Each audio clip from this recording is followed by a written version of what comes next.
Joining me now is former NFL player Jake Bequette. He was part of the Super Bowl winning Patriots team in 2015. All right, Jake, what do you think of Trump being at the big game? It's a terrific political opportunity for him, isn't it? No, it's fantastic. It's, one of the most high-profile events in the world every single year, if not the number one event. And it's good to hear Travis and Patrick say that about President Trump. It's good to see a lot of NFL players and celebrities kind of getting on the winning team. I think it shows momentum and energy on the right. And just to tell you a quick story, I was in D.C. for the inauguration, and Snoop Dogg was the headline performer at one of the events that Friday night. 8 years ago, Snoop Dogg was posting, mock assassination videos of Trump. And then fast forward 8 years later, he's headlining an inaugural event. So things have changed almost by the waving of a wand. And it makes me very optimistic about the future because, for better or for worse, we're a media-driven culture, a celebrity-driven culture. And when those media and celebrity types are coming to our side, that's a very good thing. I'm looking for the crowd reaction when they first see President Trump appearing. I'm pretty sure there's going to be a chance of USA, USA, and I'm pretty sure that's what we're going to see. What do you say?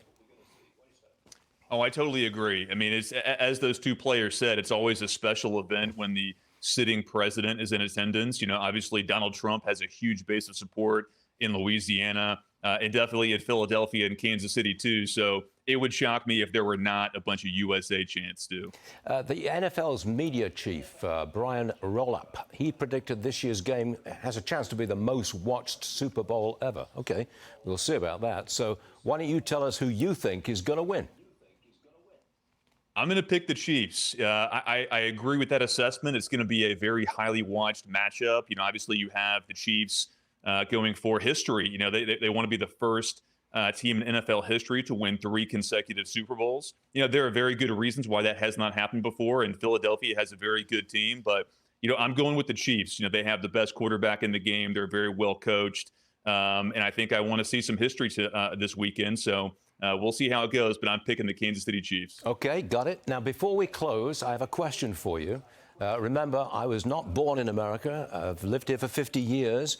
But I've always known, or I've been told, that everyone hates the Patriots. Is that true? No, not at all. I think people hated the Patriots initially, but just kind of that momentum thing I was talking about earlier. Everybody wants to be associated with the winner.